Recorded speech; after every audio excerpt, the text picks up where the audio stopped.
Hi, welcome to Juice Bar. Today we're gonna mix an Italian Toddy.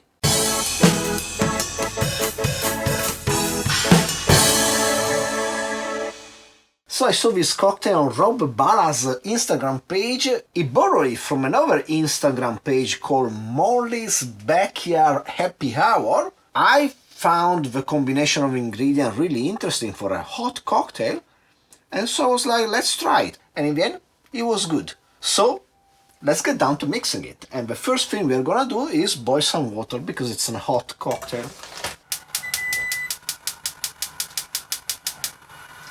And while we boil the water, let's start mixing it. So I'm gonna put our free alcoholic ingredients inside this small container, because one problem I found with this cocktail is that being the amount of non-hot ingredients being a large part of the cocktail was barely lukewarm once I drank it.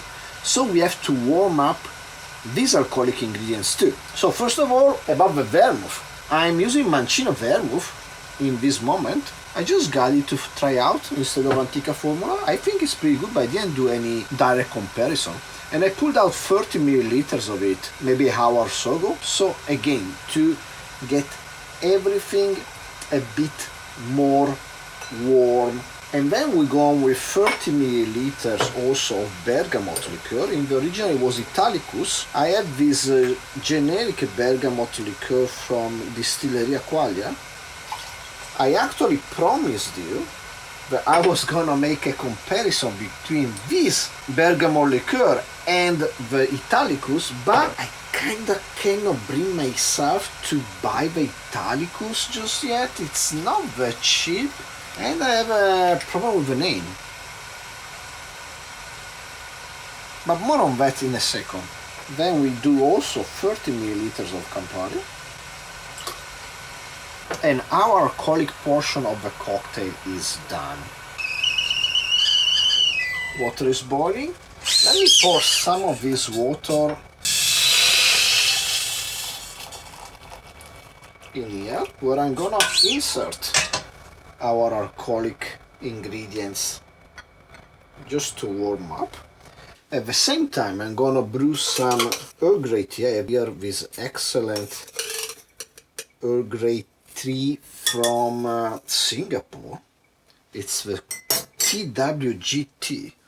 It's really nice, and I'm gonna brew it a bit strong. Let's do around, I don't know, 200 milliliters or so, but with 2 full teaspoons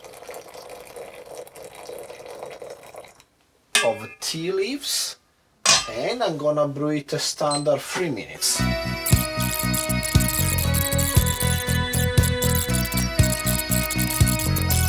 But now our ingredients are ready, so let's start mixing this cocktail for real.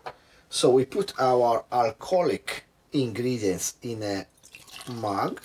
And above the tea, let's add about 120 milliliters. So if you count 1 part of vermouth, 1 part of Campari, 1 part of bergamot liqueur, and 4 parts of tea.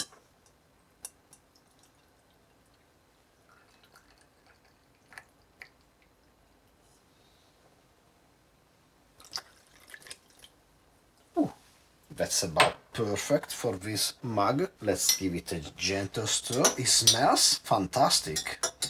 And let's decorate with a small piece of lemon. The decoration was indicated a dried slice of orange, but I don't have any orange or dried citrus at all, so I'm just gonna put this tiny bit of lemon like that, just like in a cup of tea. And there you go, an Italian Toddy. Cheers.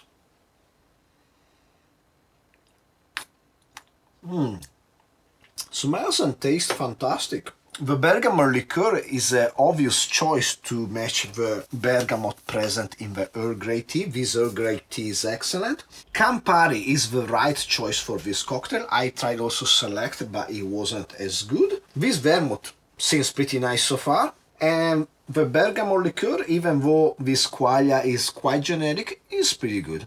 It's just 1 ton bergamot flavor, which works fine in this context because we have other flavor going on. Especially this fancy tea gives a really nice aroma to the whole thing. Also the proportion of the tea seems pretty fine. 120 milliliter was the right amount to add. I tried a bit less, but it was a bit strong. This is just right. I highly recommend to warm up the alcoholic part beforehand, just like I did, because in this way you get a superior drink. Something that's warm for at least a few minutes and not lukewarm. Nobody wanna drink a lukewarm tea or toddy. The warmer it is nice in my opinion. Of course, other more drastic way to warm up your alcoholic ingredient might not be suggested, like in the microwave or on fire, because you're gonna have all the alcohol evaporate. This way, I guess, is the best you can do without losing alcohol, which we don't wanna lose. Nice. It's interesting how the combination of sweet vermouth and Campari can be used in so many ways, in all kind of context. And I never saw it in a toddy, but this is also a great application for this delicious combo, which is kind of the pillars of cocktail making, really. Starting from Americano through the Negroni and going to all the Negroni variations of the world. So if you enjoyed the video, please like, subscribe, comment down below. Share with anybody you like and don't like. Brew yourself a drink warm like this, and hopefully I will see you next time. Cheers!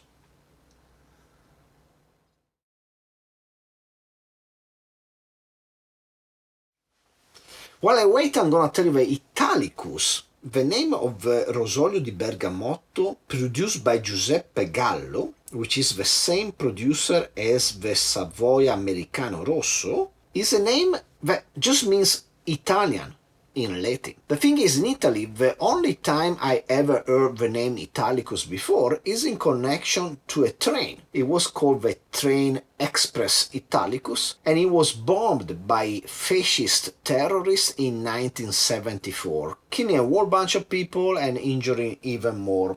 So to me, it's just like, I don't know, I wouldn't have called anything Italicus. On top of that, the other product of the brand is called Savoia Rosso, while their website is called Casa Savoia, which is House of Savoia. And the House of Savoia, it was the house of the kings of Italy, which were voted out in exile in the referendum after the end of World War II. And I don't like kings. So even though by all accounts this Giuseppe Gallo is a really nice guy, even Lauren O'Brien, the winner of the first edition of Drink Masters on Netflix, which I talked about before, she praised him for his support in the journey to sobriety of Lauren O'Brien, which I bet might not be easy for somebody that's a bartender. So, I don't think the guy's a bigot, I just think he had really bad choices of names. That's all.